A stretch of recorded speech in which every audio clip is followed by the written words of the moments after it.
નમસ્કાર, હું છું ઉજ્જવલ અને આપ જોઈ રહ્યા છો નિર્ભય ન્યૂઝ.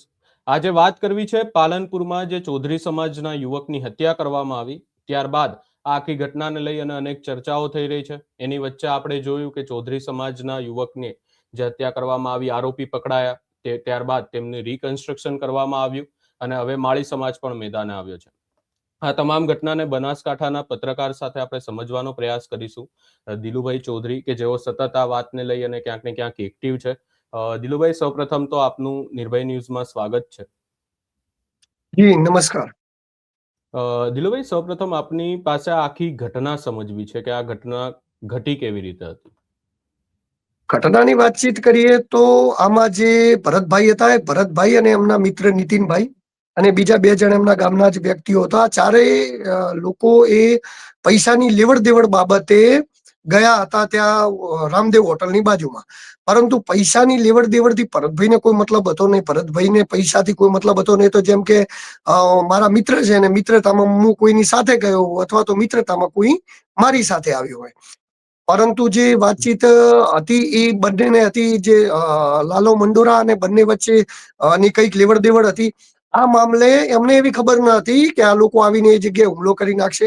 એટલે જે બાબા રામદેવ હોટલ હતી ને એની બાજુમાં જે જગ્યાએ સીસીટીવી નતા, ત્યાં લગભગ 20, 22, 25 જેવા લુકા તત્વો આવી અને અચાનક આ લોકો ઉપર હુમલો કરી નાખ્યો. અને એમાં ભરતભાઈને અહીંયા માથાની ભાગે તલવારનો ઘા વાગ્યો. ત્યારબાદ નીતિનભાઈને પણ હાથે તલવારનો ઘા વાગ્યો, જ્યાં 6 ટોકા આવ્યા છે. ત્યારબાદ બીજા પણ ઘા વાગ્યા, પણ એવો કોમામાં હતા. હવે એમની તબિયત સારી છે અને ભરતભાઈ ને ઘા વાગવાથી એમની હત્યા થઈ ગઈ. જી જી. આપ ભરતભાઈના પરિવાર સાથે પણ મુલાકાત લીધી હતી આપને. સૌપ્રથમ તો હું આપને પૂછવા માંગીશ કે એ લોકોનું શું કહેવું છે આ ઘટનાને લઈને, એમનો શું અભિપ્રાય છે. ભરતભાઈ નો પરિવાર દુખી હતો.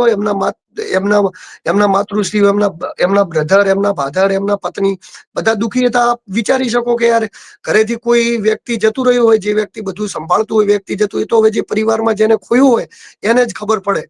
તો એ તો ખૂબ જ દુઃખનો માહોલ હતો. એ તો અત્યારે તો એવું પણ કહી શકે એવી પોઝિશનમાં નતા કે એમને આરોપીઓને આકરી સજા થવી જોઈએ. બસ એ તો એ જ હતા કે ભગવાન અમારા પુત્રને જતો રહ્યો આ તે. તો એમને રોષ હતો, પણ અત્યારે દુઃખની ભાવના હતી. જ્યારે હું મળ્યો ત્યારે તો એ રોષ પ્રગટ કરી શકે એવું નતા ને, કારણ કે તમારા ઘરે કોઈ એવી હત્યા થઈ ગઈ હોય અને તમે દુઃખમાં હો, તો એ સમયે તમે એવું પણ ન કહી શકો કે હત્યારાઓને આમને તેમને. આ એમને પણ એમ જ હોય કે હત્યારાઓને કડકમાં કડક સજા મળે અને આ રીતે જે બેફામ બનેલા લુખા તત્વો ઉપર અંકુશ આવે તો આવનારા સમયમાં ક્રાઇમ ઘટે. જી જી. મારે અહીંયા આપને એક પ્રશ્ન એ કરવો છે કે આ આખી ઘટનામાં સમાજ મેદાને આવી ગયું અને સમાજ દ્વારા વિરોધ કરવામાં આવ્યો. એ વાતને આપ કઈ રીતે જોઈ રહ્યા છો? કારણ કે હત્યા કરવામાં આવી એ વાત અલગ છે. આવી તો ગુજરાતમાં કેટલા એવા બનાવો બનતા હશે કે જ્યાં સામાન્ય લેતી દેતીના મામલામાં કે આવી ઘટનાઓમાં હત્યા કરી દેવામાં આવતી હોય છે અસામાજિક તત્વો દ્વારા. પરંતુ આ ઘટનામાં જો જોવા જઈએ તો આપણે આખો સમાજ મેદાને આવી ગયો. એ વાતને આપ કઈ રીતે જોઈ રહ્યા છો? એની પાછળનું શું કારણ હોય છે? જો પહેલો તો જે લોકો બહાર આવ્યા હતા એ કઈ સમાજના હતા, શું હતા, એ મને ખબર નથી. બીજી વસ્તુ કે આ ઘટનાને સામાજિક સાથે ન જોડવડાવરાય. બરોબર. કોઈ પણ સમાજ ક્યારેય કોઈ લોકોને એવું નથી કહેતો કે તમે હત્યા કરો. આ હત્યામાં સામેલ જે 6 આરોપી છે એમને અંદરથી બધા જ અલગ અલગ સમાજના છે. એટલે કોઈ આ સામાજિક ઘટના નથી. જેને મારવામાં આવ્યો ચૌધરી સમાજના છે અને જે આરોપીઓ છે 6 એ 6 અલગ અલગ સમાજના છે. એમાંથી કોઈ 2 વ્યક્તિઓ પણ એવા નથી કે જે એક સમાજના હોય. પરંતુ કોઈ વ્યક્તિ સમાજનો છે અને સમાજ એને આવું કરવા માટે ક્યારે પહેરે નહીં. પહેલી વાર કદાચ મેં જોયું છે કે કોઈ હત્યારાઓ હોય, કોઈ આરોપીઓ હોય કે જેમને બચાવવા માટે લોકો રસ્તા ઉપર નીકળ્યા હોય કે આ રીતે કેમ થયું છે. હવે આવી રીતે લોકોને બચાવવા માટે આ રીતે રસ્તા ઉપર નીકળશે તો અસામાજિક તત્વો તો ખુલ્લેઆમ બની જશે.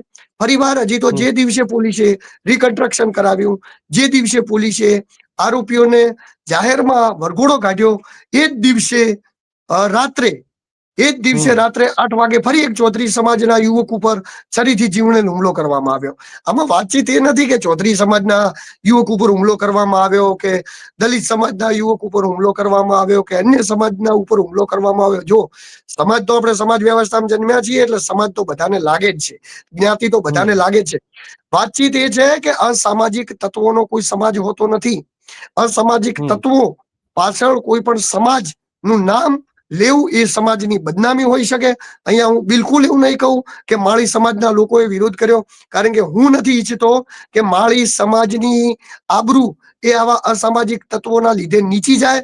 એટલા માટે કરીને કોઈ પણ સમાજ ક્યારે પણ આવા અસામાજિક તત્વોને સપોર્ટ કરે જ નહીં. આ કે રીતે થયું, શું થયું એ આખો વિષય અલગ છે. પરંતુ વાતચીત એ છે કે પહેલી વાર એવું બન્યું, ગુનેગાર હોય યાર, હવે ગુનેગારનો શું સમાજ હોય? ગુનેગાર કોઈ પણ હોય, કોઈ ક્યારેક કોઈક અલગ અલગ જાતિઓમાંથી આવતા હોય, અલગ અલગ ધર્મમાંથી આવતા, તો એનો અર્થ એવો થોડી છે કે ગુનેગાર છે તો એનો સમાજ પણ ગુનેગાર છે. એ ગુનેગાર છે તો એટલે આને સમાજ સાથે ન જોડાય. જે પણ લોકોએ આવું આંદોલન કર્યું ને જે બહાર નીકળ્યા ને, પહેલા તો એમને એટલું કહેવા માંગીશ કે એમને માળી સમાજ એવું નામ નતું આપતું. કારણ કે આમાં શું માળી સમાજ બદનામ થાય? યાર, આખા બનાસકાંઠાની અંદર સારી રીતે ખેતી કરતો, વ્યવસ્થિત રીતે રહેતો માળી સમાજ ખૂબ જ પ્રગતિશીલ સમાજ છે. એવા સમાજ આવા હત્યારાઓને સપોર્ટ કરવા માટે નીકળે? આવા હત્યારાઓને સપોર્ટ સમજવું પડે એ લોકોને. કોઈ સમાજનું નામ ના લેવરાય. એટલે આ મેટરની અંદર, કારણ કે જો આજે માળી સમાજનું નામ ખોટી રીતે બદનામ કરવામાં આવે, આ બાજુ લોકો જે જાહેર રસ્તાની અંદર નીકળ્યા તો ત્યાં એવું કહેવામાં એ લોકો ધારો કે ચૌધરી સમાજના લોકો, તો આમાં સમાજ વચ્ચે વર્ગ વિગ્રહ ફેલાય. એટલા માટે આ વસ્તુનો ખ્યાલ રાખવો જોઈએ અને આવું બિલકુલ ન કરવું જોઈએ. એક સવાલ એ પણ ઉભો થઈ રહ્યો છે કે પોલીસે કાર્યવાહી કરી. આપણે જો પોલીસની કાર્યવાહીની વાત કરીએ તો ઘણી સરાહનીય કાર્યવાહી હતી, કારણ કે જે ઘટના થઈ અને એના 7 દિવસની અંદર જ આરોપીની ધરપકડ કરી લેવામાં આવી. જેટલા પણ આરોપીઓ હતા એ આરોપીની ધરપકડ પણ કરવામાં આવી. પોલીસ દ્વારા પણ નિવેદન આપવામાં આવ્યું કે 2000 જેટલા સીસીટીવી કેમેરા પણ તપાસ કરવામાં આવી. પોલીસની કાર્યવાહી આની અંદર સરાહનીય આપણે કહી શકીએ. રિકન્સ્ટ્રક્શન દરમિયાન જે પણ ઘટના ઘટી, તો એની અંદર શું હવે પોલીસનો વિરોધ થવો જોઈએ આ ઘટનાને લઈને? જો બે વસ્તુ કે કોઈ પણ આરોપીઓને જાહેરની અંદર મારવો, બરોબર, એ બધા લોકો એવું કહે છે કે કાયદાકીય રીતે ખોટું છે. હા, તો આપણે માનીએ કે કાયદાકીય રીતે ખોટું છે. તો જાહેરમાં રોડ ઉપર કોઈને છરી મારવી એ કાયદાકીય રીતે સાચું છે? તમે મને કહો તો કાયદાકીય રીતે એ સાચું છે? અને વાત પોલીસની રહી તો પોલીસે ખૂબ જ સારી કાર્યવાહી કરી. એમાં બેશક કોઈ બે ધડક છે. પોલીસે પકડ્યા, પોલીસે એમને જલ્દીથી જલ્દી પકડીને પણ જ્યારે કોઈ મોટું ટર્નિંગ પોઈન્ટ થઈ જાય, જ્યારે કોઈ મુદ્દો થઈ જાય, ત્યારબાદ આ સહાયની કાર્યવાહી થાય છે. આવી કાર્યવાહી તમે વિચાર કરો કે 6 આરોપીઓની અંદરથી 5 આરોપી રેઢા ગુનેગાર છે, જેમના ઉપર 4 થી વધારે ગુનાઓ લાગેલા છે. એક જ આરોપી એવો છે કે જેના ઉપર આ પહેલો ગુનો છે. તો એ રેઢા ગુનેગાર તો હતા જ. એમને કોઈ આ પહેલી વાર તો ક્રાઇમ કર્યો નથી. આ જે ભાર્ગવ મંડોરાની વાત છે, એના ઉપર 8 ગુના લાગેલા છે. 8મો ગુનો દાખલ થયો છે. તો આટલા ગુનાઓ દાખલ થયા છે, તેમ છતાં એ લોકોની હિંમત કેમ થાય છે કે ગુનો દાખલ કરો, કે ગુનો કરવો છે? આ હિંમત જ ન થવી જોઈએ. જાહેરમાં માર માર્યો, લોકોમાં રોષ હતો, લોકો શાંત થયા, જોયું કે ભાઈ બરોબર છે, સારું કર્યું, વાંધો નહીં, ચલો આપણે એ વસ્તુનો કઈ નહીં કહેતા. પરંતુ આ લોકોની આવી હિંમત ન થવી જોઈએ.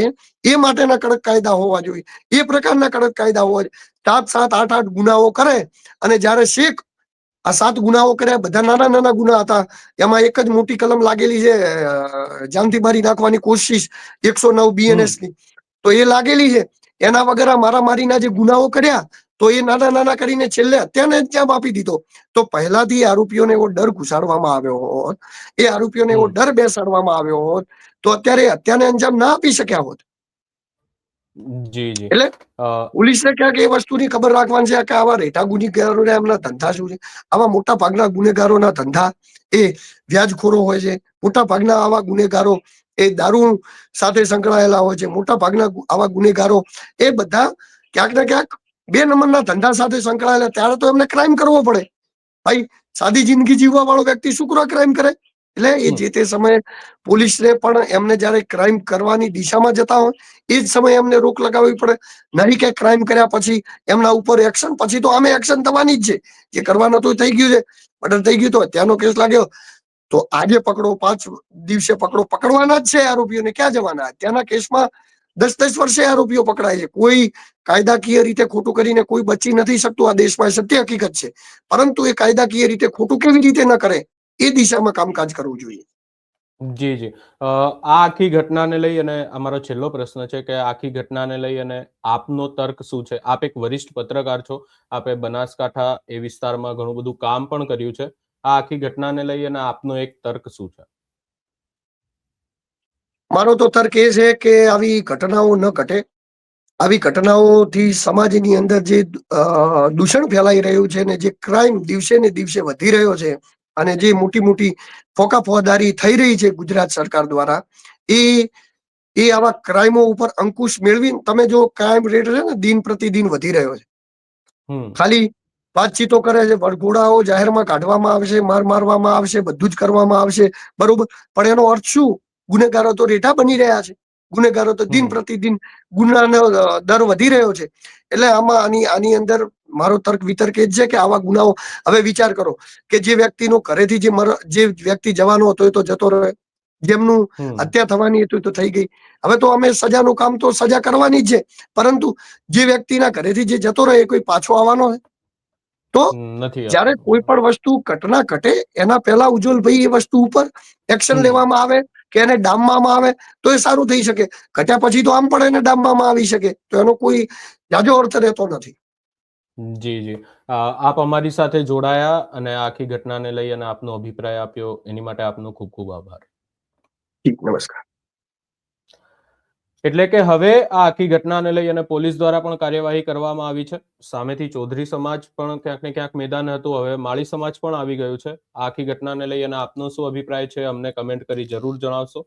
અમારી ચેનલ નિર્ભય ન્યૂઝને લાઇક, શેર, સબસ્ક્રાઇબ કરવાનું ભૂલશો નહીં.